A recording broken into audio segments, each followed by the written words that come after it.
A'udzubillahi minasyaitonirrajim. Bismillahirrahmanirrahim. Alhamdulillahirabbil alamin wassalatu wassalamu ala asyrofil mursalin sayyidina Muhammadin wa alihi wasallam. Apa khabar anak-anak tingkatan 1? Bertemu lagi kita pada hari ini pada Selasa 9 hari bulan 6 2020 untuk kita belajar lagi geografi tingkatan 1. Dan tidak terlewat jika anda mengucapkan selamat hari raya mazhar batin kepada anak-anak sekalian. Jadi anak-anak, kita terus kepada menyambung tajuk kita iaitu bab yang ke-9 iaitu pertempatan di Malaysia. Jadi sebelum kita mengkaji bab ini, anda lebih suka kita menyorot apa yang kita belajar pada minggu sebelum raya, kerana subtopik 8.1 dan 8.2 ini dia berkaitan dengan pola pertempatan, faktor-faktor yang menentukan pertempatan di Malaysia nanti ya. Jadi kalau kita lihat pada taburan penduduk yang awal yang kita tengok mata bab 8 subtopik 8.1 iaitu taburan penduduk Malaysia, ada 3 kawasan ya. Kawasan pendudukan padat, kawasan berpendudukan sederhana dan juga kawasan berpendudukan jarang. Kalau kita lihat untuk subtopik seterusnya iaitu faktor-faktor yang mempengaruhi taburan penduduk Malaysia. Ya. Jadi benda-benda ini dia berkaitan dengan yang kita nak tengok nanti ya. Kerana kita tengok ada faktor fizikal, ya, ada faktor ekonomi, ada faktor sosial dan yang akhir ada faktor kerajaan atau governance. Ya. Governance ni maknanya anak tengok di sinilah fungsi yang berkaitan dengan dasar kerajaan dan juga pentadbiran. Bagaimana pertempatan itu berlaku. Baik ya. Jadi anak-anak kita terus melihat kepada tajuk kita yang ke-9 anak. Kalau kita lihat kita ada dalam 5 tajuk lah termasuk bab 9 ni. Mungkin dalam sebulan lebih kita boleh tamatkan dan kita berdoa lah anak-anak supaya anak-anak ni boleh kembali ke sekolah. Ni kita boleh berjumpa, memudahkan kalau mana ada anak-anak yang tercecer, kita buat ulang kaji. Kita boleh buat latihan-latihan seterusnya ya. Jadi anak untuk bab yang ke-9 itu pertempatan di Malaysia ni. Okey. Jadi apa yang kita nak pelajari dalam bab ke-9 ni anak-anak, kita melihat kepada standard pelajaran ni di sini anak-anak di bawah ni. Iaitu pada akhir pelajaran dan pembelajaran, murid dapat membincangkan jenis pertempatan yang terdapat di Malaysia. Kalau tengok di sini ya, ada 3 perkara nak belajar ni ya. Jenis pertempatan di Malaysia. Ya, ada pertempatan bandar dan luar bandar. Okey. Yang kedua, menjelaskan dengan contoh 4 pola pertempatan di Malaysia. 4 pola di sini. Pertempatan di Malaysia ada 4 pola. Berpusat, berkelompok, berjajah, berselera. Dan yang ketiga dalam bab ni kita akan pelajari membezakan fungsi pertempatan bandar dan luar bandar di Malaysia. Ya, termasuklah Sabah Sarawak kalau Malaysia ni bukan sebenarnya Malaysia saja, Sabah Sarawak. Baik anak-anak kita terus masuk ke subtopik 9.1. Okey, mana di sini kita nak tengok jenis pertempatan di Malaysia Okey kita baca di sini anak notanya. Pertambahan jumlah penduduk pada setiap tahun menyebabkan berlakunya perubahan dan pertambahan kawasan kediaman atau pertempatan. Kalau kita kata apa pertempatan, kediaman, kawasan kediaman, tempat kita tinggal lah. Kemudian pertempatan di Malaysia terbagi kepada 2 jenis. Pertempatan bandar dan luar bandar. Okey, jelas anak-anak jadi kalau kata satu kawasan itu dia sebenarnya memakan masa yang panjang nak berlaku perubahan bandar. Kalau dulu 50 tahun dulu mungkin setengah bandar macam Shah Alam tu tidak ada, tapi sekarang sudah ada. Bila berlaku pertambahan penduduk, sekarang penduduk Malaysia dalam 32 juta. Mungkin kalau dunia umurnya panjang, mungkin banyak lagi tempat-tempat bandar akan bandar-bandar besar akan ditubuhkan. Benar 2 jenis tadi pertempatan di Malaysia, pertempatan di bandar dan juga pertempatan di luar bandar. Dibagi 2 pendapatan ni. Jadi anak-anak tengoklah anak-anak duduk di mana. Anak-anak tinggal di bandar ke, atau luar bandar ke, ataupun pinggir bandar. Tengok dia nak tinggal di mana. Kalau Shah Alam dia tentu bandar lah. Kalau dia pun tu bandar. Kalau kawasan kampung-kampung, biasa itu kawasan luar bandar. Nak tengoklah macam kata Sekincan ke. Tengok tempat lah. Baik anak. Pertempatan bandar merujuk kepada kawasan pertempatan yang mempunyai jumlah penduduk yang padat. Kalau sebelum ini kita dah belajar pertempatan. Kalau kata, kita tengok wujud yang nota tu yang belakang. Kita wujud balik. Kalau lebih 200 orang, 200 orang bagi 1 km persegi itu padat. Kalau 50 hingga 200 ini sederhana. Kalau kurang 50 ini kawasan yang kurang padat. Jadi kalau kita wujud yang di sini, apa ciri-ciri dia? Ciri pertempatan di bandar, jumlah penduduk melebihi 100 orang. 10,000 orang. Ini satu kawasan melebihi 10,000 orang. Kalau tadi kalau kita padat, jumlah penduduknya lebih 200 orang 1 km persegi. Tapi kawasan bandar ni, dia bukan saja 1 km persegi. Kawasan ni sangat luas. Dan penduduk itu ada lebih 10,000 orang. Contoh dia Kuala Lumpur. Memang dah lebih lah. Yang ni dikatakan penempatan di bandar. Kalau satu kawasan tu melebihi 10,000 orang. Bukan saja 1 kilometer. Dia kilometer berkilo-kilometer lah kawasan dia tu. Dia tidak terputus lah maknanya pertempatan tu. 10,000 dikatakan bandar. Okey. Kemudian yang kedua, mempunyai kemudahan asas yang pelbagai. Kemudahan asas yang pelbagai ni maksudnya dia, maknanya kalau kata anak-anak duduk situ, sebut dia apa yang nak, insyaAllah boleh dapat lah. Ada bekalan literat yang cukup. Ada bekalan air yang cukup. Ada taman permainan. Ada kemudahan internet, ada sekolah, ada kedai yang jual macam-macam. Pakaian ada, makanan ada, keperluan harian anak-anak pun ada. Kemudian jalan-jalan rayanya cantik. Ini ada kemudahan asal banyak. Pengangkutan senang cari. Jalan-jalan ni sentiasa ada lampu terang. Ini banyak kemudahan. Yang ketiga, kawasan kediaman bercirikan moden. Apa ciri-ciri moden anak? Kita tengok di bandar. Di bandar dengan luar bandar. Kalau bandar ni, ciri-ciri moden ni, rumah banyakkannya rumah-rumah batu. Ada kondominium, ada pangsapuri, ada pelbagai kaum. Dan rumah-rumah tu ada pula, ada CCTV. Kemudian keretanya pula, besar-besar mewah. Kemudian ada pula, ada pengawal keselamatan. Itu ciri-ciri moden. Segala-galanya lah, ni kawasan-kawasan bandar. Mungkin cuacanya panas, tak banyak pokok, ini ciri-ciri. Yang keempat, kegiatan ekonomi melibatkan sektor perindustrian. Sektor perindustrian ni maknanya, di kawasan-kawasan bandar ni, industri tu macam-macam lah. Ada berasaskan kayu, ada berasaskan plastik, besi, bahan mentah, kertas, buat kain, buat pakaian, buat kereta dan macam-macam industri. Segala-galanya lah ada di situ, urusan bandar. Kemudian melibatkan perniagaan. Perniagaan ni urusan jual beli lah. Ada pasar raya, ada pasar basah macam pasar tani tu. Kemudian kedai banyak lah. Keperluan-keperluan harian di situ lah untuk tumpuan keluarga-keluarga anak-anak beli yang duduk di bandar lah. Maknanya memang rancak perniagaan ini. Kerana orang bandar ni sumber ekonomi dia tinggi. Kuasa beli dia tinggi. Jadi kalau ada kuasa beli yang tinggi, maka orang berniaga lah. Jual itu, jual segala-galanya lah. Ini perniagaan. Maknanya duit itu berpusing dalam masyarakat.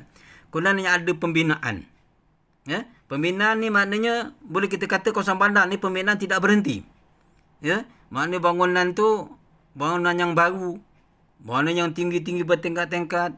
Bangunan yang besar. Mungkin itu kediaman. Mungkin itu pejabat. Mungkin itu sekolah. Itu mungkin bangunan-bangunan pentadbiran macam-macam lah. Maknanya proses pembinaan ni tidak berhenti. Satu siap bersambung dengan lain. Satu siap bersambung dengan lain. Bukan kata satu, banyak. Sentiasa ada. Sebab itu cuaca di bandar-bandar ni dia kurang sihat untuk kesihatan. Kurang sesuai untuk kesihatan. Pasal apa? Dia sentiasa berdebu, berabuk. Jadi tumpuan manusia di sini. Pasal apa? Ada peluang pekerjaan. Dari mula sampai ke habis ni ada ciri-ciri semua ada peluang pekerjaan kepada penduduk di situ. Okey. Kemudian dari segi pentadbiran. Ya, dari segi pentadbiran ni kawasan di bandar ni pusat pentadbiran punya. Kemudian ada majlis perbandaran, ada pejabat tanah, masing-masing lah, macam-macam lah. Pengurusan pentadbiran di kawasan bandar itu. Seterusnya ada perkhidmatan. Perkhidmatan yang cekap.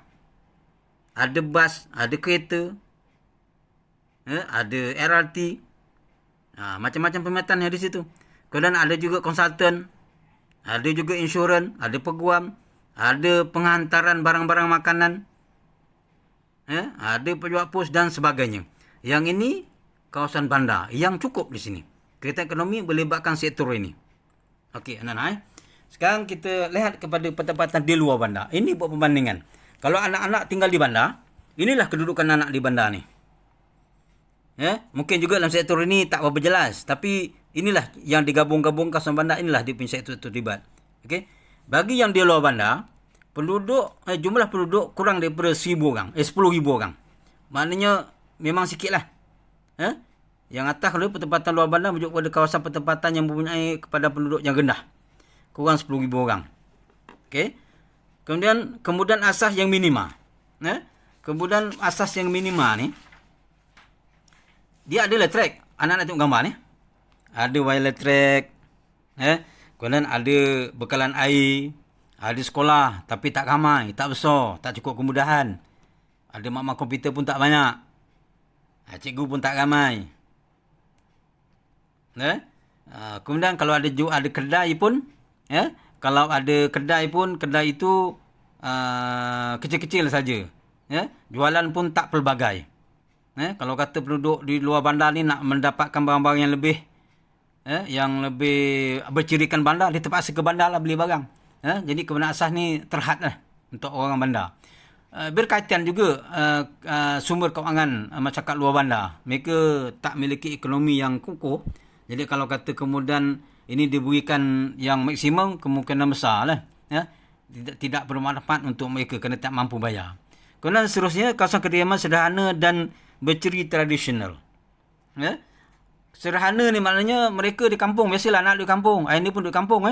Dia tidak mewah sangat. Biasa sih orang kampung. Ada nyamuk. Sederhana lah. Kediaman sederhana maknanya saiz rumah dia sedang. Rumah-rumahnya banyak kan rumah papan lagi. Walaupun rumah batu tapi tak ramai. Tak banyak. Rumah sederhana saja. Kalau tengok daripada reka bentuk yang rekan tradisional tadi, macam dalam gambar ni, ada unsur-unsur tradisional. Ada reka bentuk-bentuk, ada ukirannya, walaupun buat daripada batu tapi nampak dia punya seni. Kalau kita lihat di bandar, tak banyak yang ada ni. Kalau di kondominium, atap dia tidak atap begini, dia rata saja. Jadi yang berciri tradisional tadi macam-macam lagi. Kalau di kampung tengok, ada pokok-pokok dusun, ada pokok durian, pokok rambutan, ada tanam pokok mempelam. Tradisional. Kemudian ada tanam pokok bunga. Bunga letak berluas di sini. Kalau di kampung, di bandar ada juga, tapi sedikit lah. Okey. Jalan dia pun kecil aja. Kadang-kadang ada tiang lampu, tapi tak ada lampu. Ini maknanya kemudahan cara tradisional. Kalau petang-petang melepak aja budak-budak. Naik motor kapcai. Kalau ada mainan pun, main gelanggang yang mungkin tak cukup dia punya kemudahan dia. Berkumpul kat situ. Maknanya kediaman sederhana dan tradisional. Mereka ni ramah lah orang kampung ni. Kemudian yang keempat, apa cirinya? Kegiatan ekonomi terhad kepada sektor pertanian. Kerana kampung ni, kawasan-kawasan luar bandar ni memang kawasan tanah pamah anak-anak. Dia sebut ni kawasan tanah pamah. Yang sesuai untuk pertanian. Mana segala-galanya lah untuk pertanian. Tanaman padi, pokok getah, kelapa sawit. Kalau dalam ni dia beri contoh, kebun cili. Nampak ni? Cili merah. Kebun ni. Mereka-reka. Okey. Ini pertanian. Sebut aja apa benda pertanian. Kemudian yang kedua, industri desa. Industri desa ni, okey, dia berasaskan apa keluaran asas di kawasan itu. Mungkin ubi. Buat kepek. Mungkin keledek. Macam-macam lagi. Kalau kita kata ada pokok apa ni, tanaman pisang. Macam-macam dulu buat. Buah-buahan. jagung. Jadi kalau industri yang industri sini, dia boleh proses yang tadilah, buat makanan, makanan kering, dia goreng ke, dia rebus kuih-kuih, industri desa. Kemudian kalau ada industri desa yang lain, kraft tangan. Kalau ada pokok pandan, dia boleh buat tikar, dia boleh anyam. Kalau di Bagan Datuk, di sana banyak asap pokok kelapa. Daripada pokok buah kelapa itu, dia boleh buat tabung, daripada potong-potong boleh buat rumah. Dia boleh buat macam-macam lah. Boleh buat kereta lembu. Boleh buat itu, buat ini, kreatif lah. Maknanya industri desa. Ini berskala kecil lah biasanya. Dia tidak besar macam di bandar-bandar tu. Industri kereta. Ini industri saja. Industri desa yang kecil-kecilan. Orang kampung saja. Mungkin pasaran pun tak apa luas lah. Kemudian peternakan. Peternakan ini tengok di sini. Lembu. Peternakan di kampung-kampung ni ada lembu, ada kambing, ada kerbau. Bagi masyarakat Tionghoa ada menternak khinzir. Kemudian ada peternak ikan air tawar. Jadi kalau kita tengok daripada pertempatan ni, apa ciri-ciri di sini ni, kita tengok yang jelas sekali dia ada peternakan, dia ada pertanian, ada pertanian juga peternakan. Di bandar orang tak buat begini. Walaupun rumah anak-anak ada sedikit tanam tanam pokok lada ke, pokok-pokok buah-buahan, pokok buahan, pokok sayur depan rumah, taman perumahan ke, tapi tak sini ni berladang, ladang. Sebab apa peternakan di luar bandar ni? Maknanya mereka buat kerana kos tanah. Di bandar lebih baik kawasan tanah itu dibuat pertempatan, buat bangunan, buat apa yang lebih menguntungkan ekonomi negara berbanding di sini luar bandar. Lagi satu di bandar-bandar, kalau kita menternak busuk dari bandar tu, utamanya khinzir. Kalau sistem pembuangan najis itu tak dibuat cara elok, dia kena busuk. Ayam, kalau ternak ayam pun mana ada orang ternak ayam di bandar. Bau najis ni sangat busuk. Kalau kata dia tergenak dalam 1 kilometer di tempat kita, boleh berbau sampai tempat kita. Kalau bawa di angin, bau tu. Jadi anak-anak, kita tengok 9.1 ni, anak-anak kena tahu jenis pertempatan di Malaysia. Pertempatan bandar dan juga pertempatan luar bandar. Okey, anak-anak kita teruskan pelajaran kita pada subtopik 9.2, pola pertempatan di Malaysia. Okey, tadi kita dah tengok pertempatan bandar dan luar bandar. Ni tengok pola. Pola ni maknanya apa maksud pola pertempatan, kita baca di sini. Pola pertempatan ialah corak ataupun reka bentuk susunan kawasan kediaman manusia di suatu tempat atau kawasan. Okey, tempat kediaman tempat kediaman, bukan bangunan pentadbiran ke sekolah, tidak. Ni tempat kediaman manusia. Ini satu tempat atau kawasan. Secara umumnya terdapat 4 pola pertempatan yang wujud di Malaysia, iaitu berpusat, berkelompok, berjajar dan berselera. Tengok berpusat, okey, macam ni. Berkelompok, ini berjajar dan juga berselera. Yang ini anak-anak kena baca, kena faham lah. Kena hafal benda-benda ni, kerana biasa soalan dia tanyalah. Kan kalau dia tak beri gambar gini, dia tanya di bandar apa bentuk, di kawasan rancangan apa polanya, di kawasan pinggir pantai ataupun di jalan-jalan apa bentuknya. Begitu juga berseraan. Okey, anak-anak kita tengok satu persatu. Yang pertama, pertempatan berpusat. Rumah atau bangunan dibina. Ini pertempatan tempat orang tinggal. Okey. Rumah atau bangunan dibina secara rapat di satu kawasan yang menjadi tumpuan penduduk. Rapat, tak kisahlah. Dia rapat sebiji macam taman perumahan atau bentuk kondo untuk flat ni, tak kisahlah, tapi dia rapat. Yang menjadi tumpuan penduduk. Terdapat di kawasan persimpangan jalan raya atau taman perumahan. Nampak? Ni persimpangan ni. Sudah pastilah anak-anak kawasan sini nak. Ini taman perumahan lah, contoh taman perumahan. Ni mungkin ada kedai-kedai dalam ni. Jadi tumpuan orang. Kalau tak ada tumpuan, tak akan jadi pola begini. Di sini macam-macam ada. Masjid ada. Ini mungkin sekolah. Kemudian lain. Menyebabkan ni menjadi tempat berpusat. Kawasan ini. Dia berpusat di sini. Ada sempang. Kemudian, contoh dia begini Bandar Tun Razak. Siapa-siapa nak Bandar Tun Razak Kuala Lumpur, tahulah begini. Atau Bandar Puchong pun ada. Teluk Intan pun ada. Ipoh dah tentu. Okey. Tengoklah bandar-bandar mana. Kawasan bandar lah. Shah Alam macam mana. Jadi pertempatan berpusat. Okey. Kemudian terdapat kemudahan yang melibatkan pusat perniagaan. Okey. Orang berniaga dah sebutkan tadi. Segala-galanya berniaga. Dia jual kereta, jual kenderaan, jual pakaian, jual makanan, jual perabot, segala-galanya lah dia jual. Jual permainan, alat permainan, jual macam-macam lah. Kemudian pelabuhan dan rumah ibadat. Ada pelabuhan yang melibatkan pusatnya pelabuhan dan rumah ibadat. Pelabuhan ni satu tempat kapal berlabuh. Di situ memerlukan tenaga pekerja yang ramai. Di situ juga dibekalkan dengan kemudahan asas yang cukup. Jadi akan berlaku pertempatan secara berpusat di situ. Yang kedua anak-anak, pertempatan berkelompok. Anak tengok berkelompok. Ini pusat nak dia berpusat ni. Tengok bangunan, ciri bangunan. Ni kawasan bandar biasa tinggi ni. Yang ni tak ada nak apa sebab kelompok ni? Susunan atur rumah adalah secara berkelompok dan terancang di suatu kawasan. Ini memang dirancangkan. Dibuat begini. Terdapat juga di kawasan pertempatan rancangan pembangunan tanah. Macam Perda, Fekra, di mana-mana lah. Perda Sahabat di Sabah. Kemudian Perda Terolak di Perak.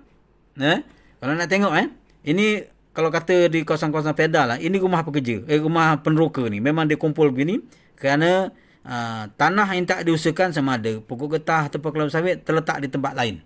Dia tak gabungkan satu tanah, katalah satu keluarga tu dapat 10 ekar untuk usahakan tanah kelapa sawit ataupun getah. Dia terletakkan taman perumahan di situ, dikumpulkan penduduk ni supaya mudah pengurusan. Nanti berhampiran dengan perumahan ni, dia ada tempat, ada kedai-kedai, kemudian ada tempat pengumpulan kelapa sawit, ada tempat pengumpulan getah. Jadi kalau tengok kena faham betul ini yang dirancang begini kedudukan dia, kajian rancang ni. Tadi kata faktor perdebatan tu faktor kerajaan, faktor governance. Inilah faktornya. Ini contoh kawasan Perda. Ini berkelompok. Dia berkelompok dari tepi sini tak ada lagi rumah. Jauh lagi ada. Okey. Seterusnya, dia tidak macam kalau sebut ni dia rapat-rapat. Bertengkak-tengkak yang ni satu je. Kelompok aja. Sempang pun tak macam gini. Kemudahan pun tak banyak. Tak ada masjid besar, tak ada. Pedalaman. Ada pun biasa ni surau lah. Surau ataupun masjid yang kecil. Masjid yang kecil. Okey. Yang ketiga, pertempatan berjajar. Rumah atau bangunan dibina di sepanjang jalan raya dan di tepi pantai. Ini jalan raya sepanjang ni. Jadi kalau anak-anak yang duduk di Selangor. Contoh kalau anak-anak daripada Meru sampai ke Kapar, sampai Kuala Selangor, sampai Sabak Bernam, sampai ke Utama Melintang, itu kiri kanan boleh kita katakan berjajar. Tepi-tepi jalan tu ada saja perumahan itu berjajar. Kereta tersusun secara deretan dan hampir seragam. Okey. Terdapat di kawasan pinggir laut dan sepanjang sungai. Contoh ni sepanjang sungai Rajang. Mana pinggir laut? Ini sungai ada, pinggir laut. Pinggir laut memang nelayan.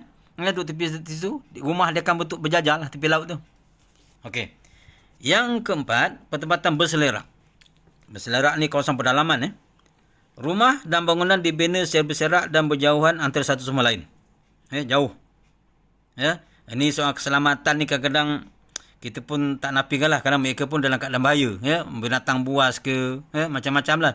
Tapi kerana mereka dah mewarisi, mereka sudah biasa. Dengan alam-alam itu. Dengan alam yang kehidupan dia yang mungkin kalau orang bandar, orang dah biasa di kemudian tiba sini mungkin orang bandar tak boleh hidup. Tapi mereka boleh hidup lah. Jadi pola pertempatan dia berselerak. Kelihatan bertabur dan tidak seragam. Terdapat di kawasan kampung, kebun kecil getah dan juga sayur-sayuran. Contohnya di Bukit Tinggi Pahang, Kunatang Sabah. Okey, dia memang berselerak begini. Jadi untuk pola pertempatan di Malaysia ni tadi ada 4 pola yang biasa kita jumpa. Jadi anak-anak tengoklah 4 pola tadi, anak-anak tinggal di mana. Kalau anak-anak tindak di tanda rancangan, anak-anak mungkin di sini tempatnya. Kalau anak-anak tinggal di bandar-bandar, ini keadaan dia. Kalau anak-anak tinggal di tepi jalan, bukan taman perumahan, rumah sibuk-sibuk jalan mungkin begini. Kalau anak-anak berada di tepi sungai mungkin begini. Kalau anak-anak mungkin di kampung-kampung pedalaman, rumah sebiji. 2-3 lampu, 1 sebiji. 2-3 lampu, 1 tiang lampu, 1 rumah sebiji, rumah anak. Dah biasa, tak takut pun kat tu. Jalan pun kecil lah saja. Mungkin anak tengoklah mana-mana pola tempat anak-anak. Kalau tanya ayanda punya ada ciri-ciri begini. Di Kuala Sangau ada ciri-ciri begini pun ada. Belum sampai pengkat bangunan tinggi-tinggi lah. Tapi kalau ikutkan, sudah ada taman perumahan di sini. Mungkin kalau anak-anak di Sekincan, mungkin pedalaman, mungkin di sini. Okey. Okey anak-anak.